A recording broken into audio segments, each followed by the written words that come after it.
رومی اپنے بڑے لشکر کے باوجود محتاط ہو کر بڑھ رہے تھے، حالانکہ انہیں معلوم تھا کہ مسلمانوں کی تعداد 40,000 ہے، جو کم ہو سکتی ہے، زیادہ نہیں، اور انہیں اتنی جلدی کمک بھی نہیں مل سکتی تھی۔ رومی لشکر چند دنوں بعد آگے آیا، لیکن آتے ہی اس نے حملہ نہ کیا۔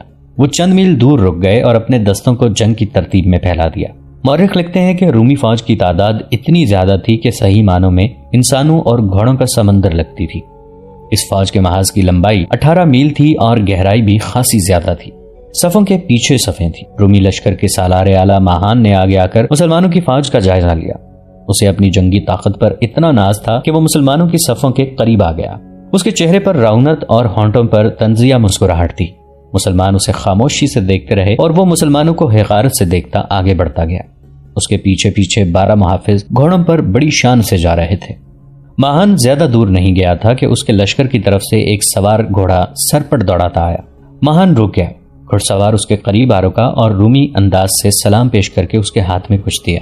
یہ ہرقل کا پیغام تھا جو اس نے ماہان کو انطاکیہ سے بھیجا تھا۔ یہ دراصل پیغام نہیں، شہنشاہ ہرقل کا فرمان تھا۔ ہرقل نے اسے لکھا تھا کہ مسلمانوں پر حملہ کرنے سے پہلے انہیں صلح نامے کے لیے راضی کرو۔ مسلمان اگر یہ شرط مان لیں کہ وہ پرامن طریقے سے واپس چلے جائیں گے اور آئندہ کبھی رومی سلطنت کی سرحد میں داخل نہیں ہوں گے تو انہیں عزت سے اور کچھ رقم دے کر رخصت کرو۔ اپنی طرف سے پوری کوشش کرو کہ وہ صلح پر راضی ہو جائیں۔ اگر وہ تمہاری بات نہ مانے تو عربی عیسائیوں کو استعمال کرو، شاید ان کی بات مان جائیں۔ ماہان نے یہ پیغام پڑھا تو اس کے چہرے پر غصے کے آثار آ گئے۔ اس نے قاصد کو رخصت کر دیا۔ ان بدوؤں کے آگے گھٹنے ہی ٹیکنے تھے تو اتنا لشکر اکٹھا کرنے کی کیا ضرورت تھی؟ اس نے غصے سے کہا۔ اس نے پیچھے دیکھا۔ اس کا احتجاج سننے والے اس کے محافظ ہی تھے۔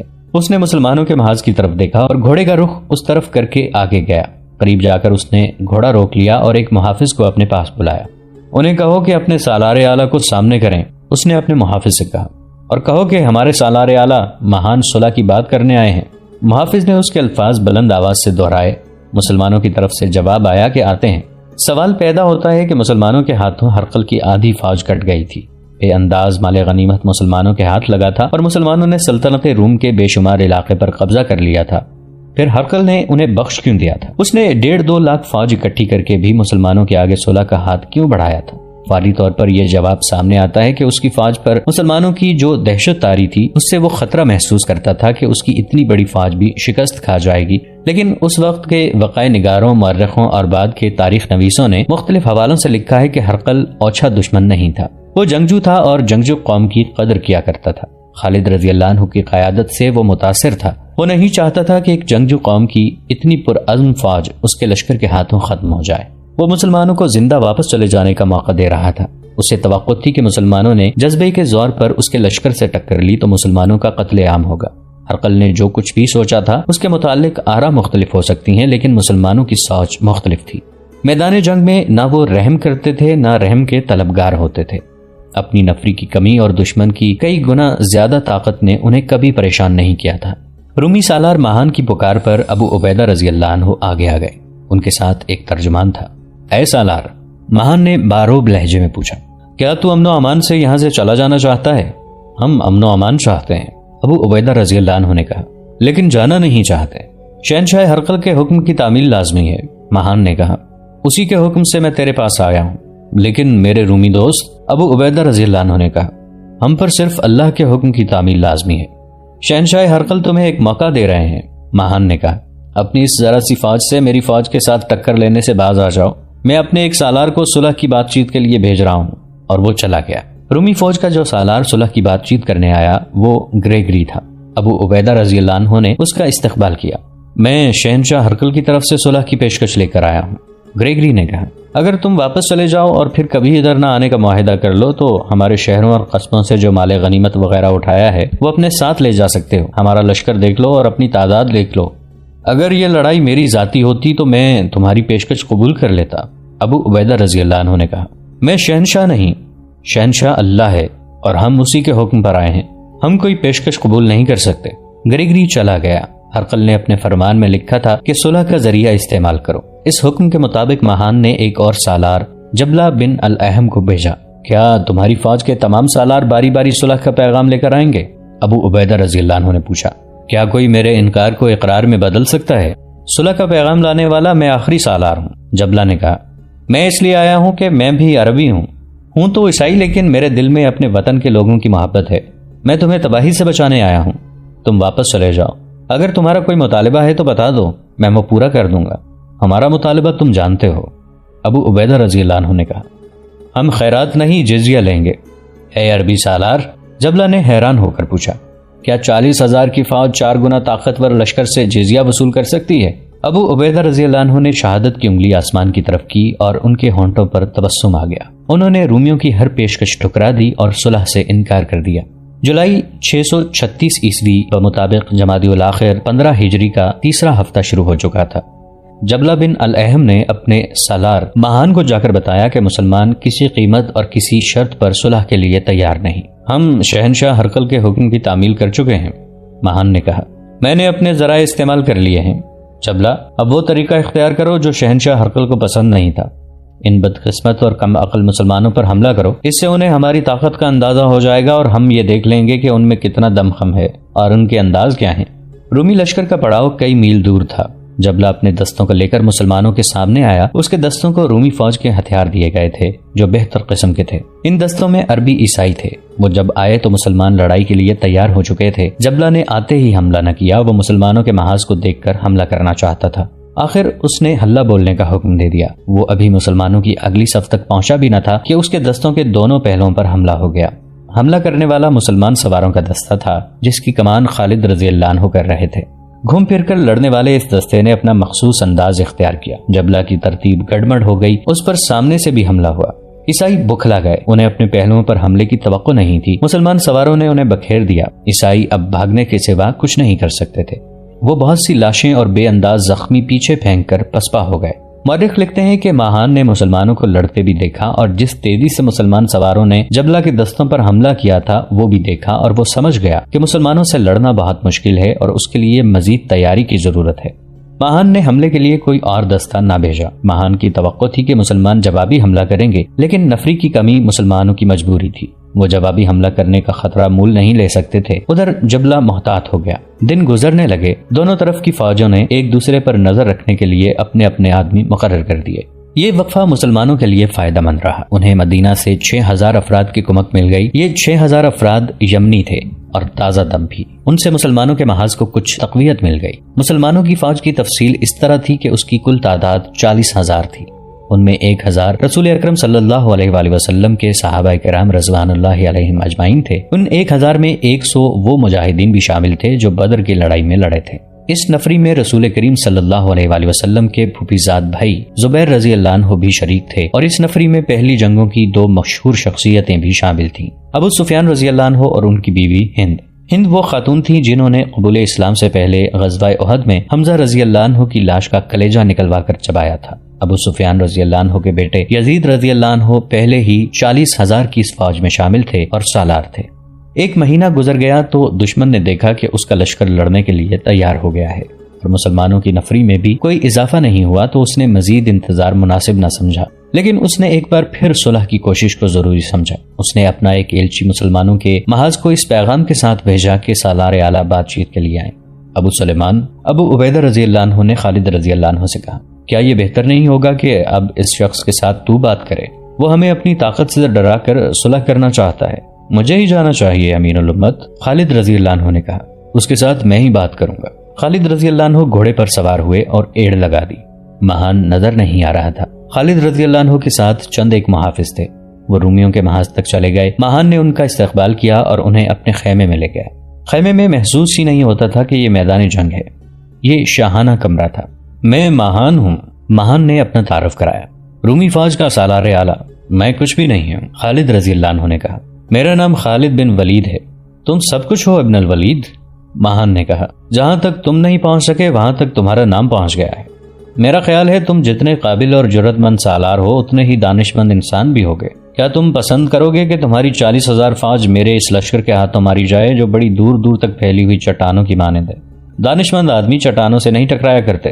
بہت اچھے الفاظ ہیں، خالد رضی اللہ عنہ نے کہا. میں ان الفاظ کی قدر کرتا ہوں، لیکن ہم وہ دانش مند ہیں جو باطل کی چٹانوں سے ڈرا نہیں کرتے.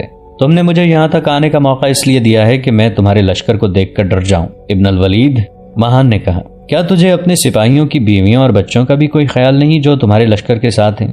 کیا تم نے سوچا نہیں کہ تم سب مارے گئے تو یہ بیویاں اور بچے ہماری ملکیت ہوں گے؟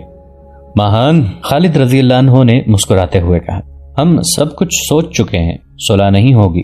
ابن الولید، ماہان نے کہا، کیا تم یہ بھی نہیں سمجھ رہے کہ میں تم پر رحم کر رہا ہوں؟ میں تمہیں، تمہارے سارے لشکر کو اور تمہارے خلیفہ کو بھی اتنی رقم پیش کروں گا جو تم سب کو حیران کر دے گی۔ رحم کرنے والا صرف اللہ ہے جس کے قبضے میں میری اور تیری جان ہے۔ خالد رضی اللہ عنہ نے کہا، ہم اسی کی عبادت کرتے اور اسی سے مدد اور رحم مانگتے ہیں۔ اگر تو نہیں چاہتا کہ کچھ تو خون ہو تو اسلام قبول کر لے جو اللہ کا سچا دین ہے۔ نہیں، ماہان نے بڑی روب سے جواب دیا، اگر مجھے میرے خلیفہ اور میرے لشکر کو انعام دینا ہے تو جزیہ ادا کرو۔ خالد رضی اللہ عنہ نے کہا، لیکن جزیہ لے کر ہم چلے نہیں جائیں گے، بلکہ تجھے اور حرقل کی رعایا کی حفاظت، عزت اور ہر ضرورت کے ذمہ دار ہوں گے۔ اگر یہ بھی منظور نہیں تو میدان جنگ میں ہماری تلواروں کی ملاقات ہوگی۔ مورخ باقدی بلازری اور ابو یوسف نے لکھا ہے کہ خالد رضی اللہ عنہ ماہان پر اپنا بڑا اچھا تاثر چھوڑ آئے، اور ماہان کا جو تاثر لے کر آئے وہ بھی اچھا تھا۔ اس نے کوئی اوچھی بات نہ کی۔ خالد رضی اللہ عنہ نے واپس آ کر ابو عبیدہ رضی اللہ عنہ کو ایک تو یہ بتایا کہ ماہان کے ساتھ کیا بات ہوئی ہے، دوسرے یہ کہ ماہان کتنا اچھا اور کتنا باوقار سالار ہے۔ پھر اس میں ایک ہی خرابی ہے، ابو عبیدہ رضی اللہ عنہ نے کہا، اس کی عقل و دانش شیطان کے قبضے میں ہے۔ خالد رضی اللہ عنہ ماہان کو آخری فیصلہ سنائے کہ صلح نہیں ہوگی۔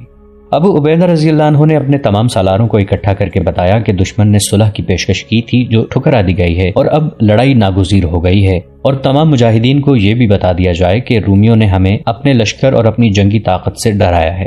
مورخوں کے مطابق خالد رضی اللہ عنہ اور ماہان کی بات چیت کی ناکامی کے بعد جب دونوں طرف کی فوجوں کو بتایا گیا کہ جنگ ہو کے رہے گی اور کل صبح سے فوجیں ایک دوسرے کے سامنے آ جائیں گی، اس وقت سے دونوں فوجوں پر ہیجانی کیفیت طاری ہو گئی۔ رومی محاذ پر پادریوں نے لشکر کو صلیبیں دکھا کر مذہب کے نام پر گرمایا اور انہیں صلیب اور یسوع مسیح کے نام پر مر مٹنے کی تلقین کی۔ پادریوں کے الفاظ اور ان کا انداز اتنا جوشیلا تھا کہ سپاہیوں نے صلیب کی طرف ہاتھ کر کے حلف اٹھائے کہ وہ فتح حاصل کر کے جائیں گے ورنہ مر جائیں گے۔ مسلمانوں نے عبادت اور دعا کے لیے رات کا وقت مقرر کیا۔ انہیں گرمانے اور جوش دلانے کے لیے واعظ کی ضرورت نہیں تھی۔ جس مقصد کے لیے وہ گھروں سے نکلے تھے اس مقصد کی عظمت سے وہ آگاہ تھے۔ انہوں نے اپنی جانیں اللہ کے سپرد کر دی تھیں۔ اسی روز دونوں فوجوں نے صف بندی اور دستوں کو موزوں جگہ پر پہنچانے کا کام شروع کر دیا۔ ماہان نے اپنے لشکر کو 4 حصوں میں تقسیم کیا اور انہیں آگے لا کر صف آرا کیا۔ اس کے محاذ کی لمبائی 12 میل تھی اور گہرائی اتنی زیادہ کہ صفوں کے پیچھے صفیں تھیں جو دور پیچھے تک چلی گئی تھیں۔ رومی افواج کو اس ترتیب سے کھڑا کیا گیا تھا کہ ایک پہلو پر سالار کریگری کے دستے تھے، دوسرے پہلو پر سالار قناطیر کے دستے، قلب میں سالار اعلی ماہان کی ارمینی فوج اور سالار دیوجان کے دستے تھے۔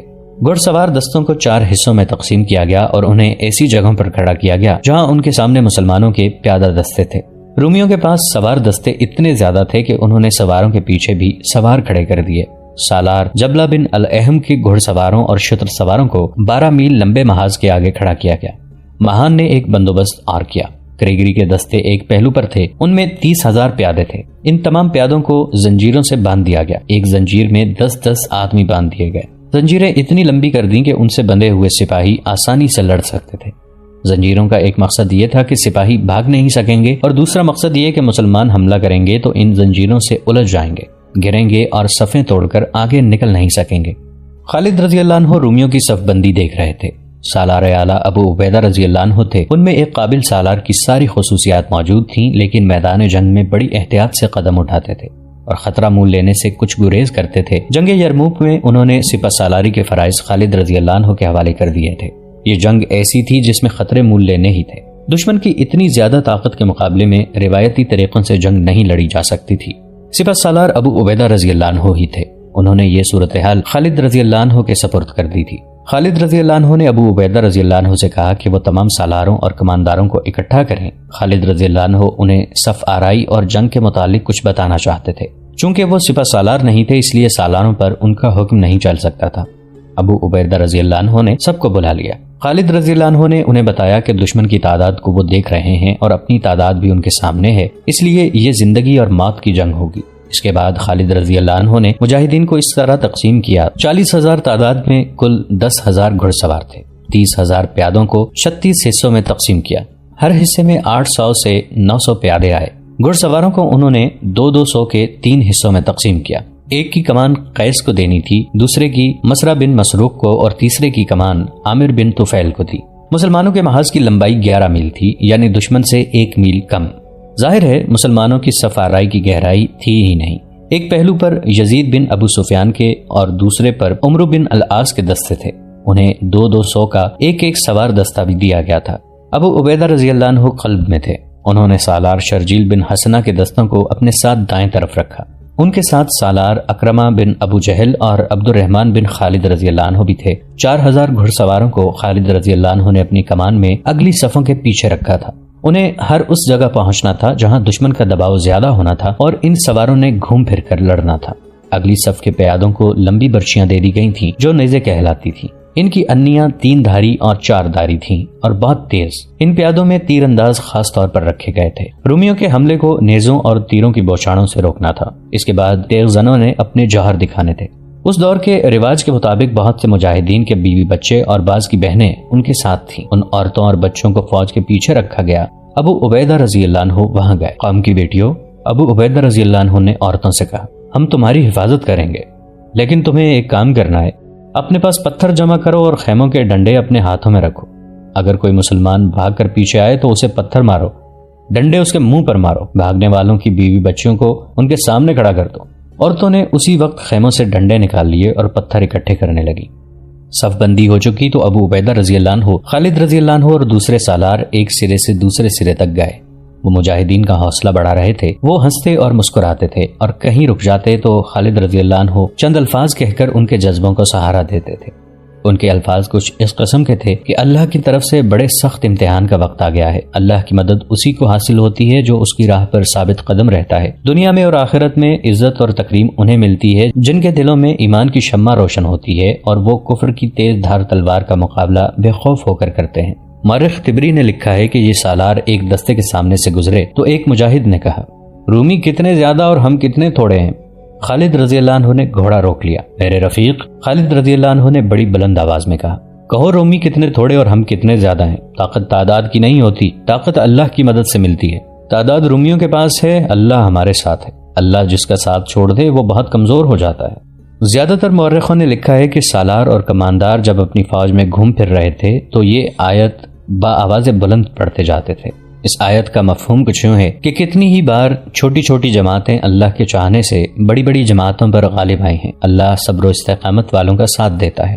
وہ اگست 636 عیسوی کے تیسرے، رجب 15 ہجری کے دوسرے ہفتے کی ایک رات تھی۔ مجاہدین تمام رات عبادت الہی اور تلاوت قرآن میں مصروف رہے۔ اللہ کے سوا کون تھا جو ان کی مدد کو پہنچتا؟ اکثر مجاہدین سورہ انفال کی تلاوت کر رہے تھے۔ رومی محاذ بھی شب بھر بیدار رہا۔ وہاں پادریوں نے سپاہیوں کو عبادت اور دعا میں مصروف رکھا۔ دونوں طرف مشعلیں بھی جلتی رہیں اور جگہ جگہ لکڑیوں کے ڈھیر جلتے رہے تاکہ رات کو دشمن حملہ کرنے آئے تو آتا نظر آ جائے۔ دونوں فوجوں پر ہیجان اور کھچاؤ کی کیفیت طاری تھی۔ مسلمانوں کے محاذ سے صبح کی اذان کی آواز اٹھی۔ مجاہدین نے وضو اور زیادہ تر نے تیمم کر کے باجماعت نماز پڑھی اور اپنی جگہ پر چلے گئے۔ جنگ شروع ہونے والی تھی جس کا شمار تاریخ کی بہت بڑی جنگوں میں ہوتا ہے۔ سورج افق سے اٹھا تو اس نے زمین پر بڑا ہی ہیبت ناک منظر دیکھا۔ 40,000 کی فوج 1.5 لاکھ نفری کی فوج کے مقابلے میں کھڑی تھی۔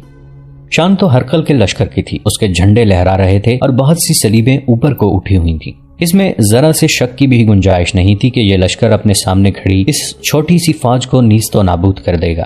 جرجا رومی فوج کا ایک سالار تھا جو انفرادی مقابلوں میں بہت شہرت رکھتا تھا۔ اپنے سالار اعلیٰ مہان کے حکم سے وہ آگے بڑھا۔ کیا خالد بن ولید میں اتنی ہمت ہے کہ میری تلوار کے سامنے آ سکے؟